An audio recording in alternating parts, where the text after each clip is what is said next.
Okay, మోహన్కి ఇంకోటి చెప్పు. కాదు, మోహన్కి ఇంకోటి చెప్పు. అమర్ ఇట్లా ఒక మంచి పొలిటికల్ సిస్టమ్ ఉండాలి స్కూల్. నేను ఫస్ట్ నువ్వేం చేయాలంటే నాకు ఫస్ట్ వేరే వాళ్ళు మోహన్ తనకి ఏంటంటే మోహన్ చేస్తాడు ఏమని చెప్తాడు మనకి ఇష్టం పని చేస్తాడు.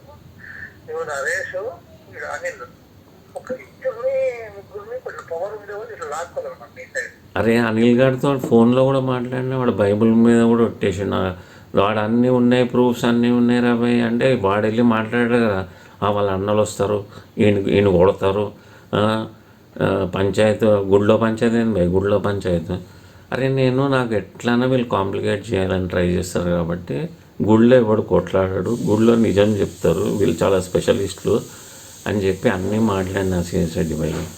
వీళ్ళందరినీ ఫుల్ కన్ఫ్యూజ్ చేసి ఎవరిని రీచ్ కాకుండా రీచ్లో పెట్టేసి ఒక దొంగ బతుకు బతుకుతున్నారు. ఉల్టా నన్నే మళ్ళీ బదనాం చేస్తున్నారు.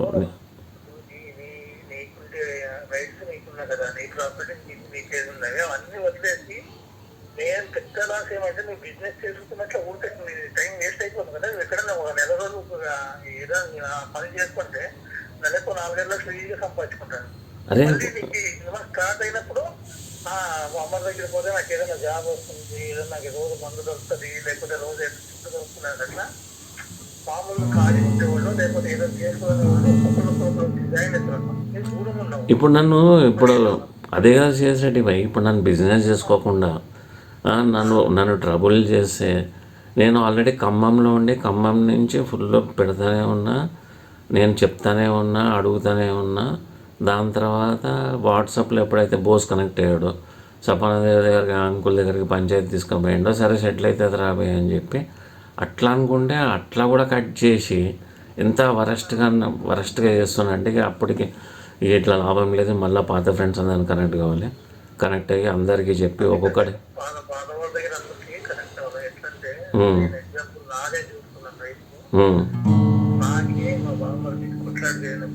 అరే అప్పుడు కాదు రాంబాబు మళ్ళా కాదు, రాంబాబు తీసుకుపోయి మీ బామ్మార్తి దగ్గర నన్ను కూర్చోబెట్టి ఆడ కూర్చోబెట్టి టీం బిల్డ్ చేయడానికి అంతా వాడుకున్నారు పై నన్ను కూడా రాంగ్ సైడే కూర్చోబెట్టారు అప్పుడు.